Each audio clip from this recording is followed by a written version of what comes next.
ওই বন্ধুরা কেমন আছো তোমরা? আজকে কোনো অর্ডারের কাজ ছিল না, তাই বসে বসে বোর হচ্ছিলাম। তো ভাবলাম যে টুকরো কাপড় দিয়ে কিছু একটা বানিয়ে নেওয়া যাক। তাই মেশিনেও বসে পড়লাম টুকরো কাপড় নিয়ে টিয়ে। আর মাথার মধ্যে সুন্দর একটা আইডিয়া আসলো ওয়ালমেট বানানোর জন্য। আর এই ডিজাইনটা না আমি কোথাও দেখিনি, ফেসবুক বা ইউটিউব বা টিকটক কোথাও থেকে দেখিনি, সম্পূর্ণ আমার মন থেকে বানিয়েছি। জানি না কেমন হবে। বানানোর সময় ভাবতেছিলাম যদি ভালো না দেখায়, যদি কেমন হয়, যদি পচা দেখাই তাহলে আমার সমস্ত কষ্ট ব্যর্থ যাবে। এগুলা ভাবতেছিলাম আর বানাচ্ছিলাম। আর এদিকে রাইসামণিও আমাকে অনেক প্যারা দিচ্ছিল। একবার কাইসিনে দৌড় দিচ্ছিল, একবার ফিতানে দৌড় দিচ্ছিল।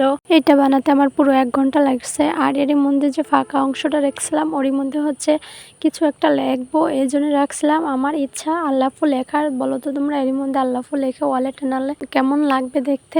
ওই বন্ধুরা, আরেকটা কথা তো বলতে ভুলে গেছি, আজ থেকে তো রমজান মাসের। তোমাদের সবাইকে রমজান মোবারক। আমার জন্য তোমরা সবাই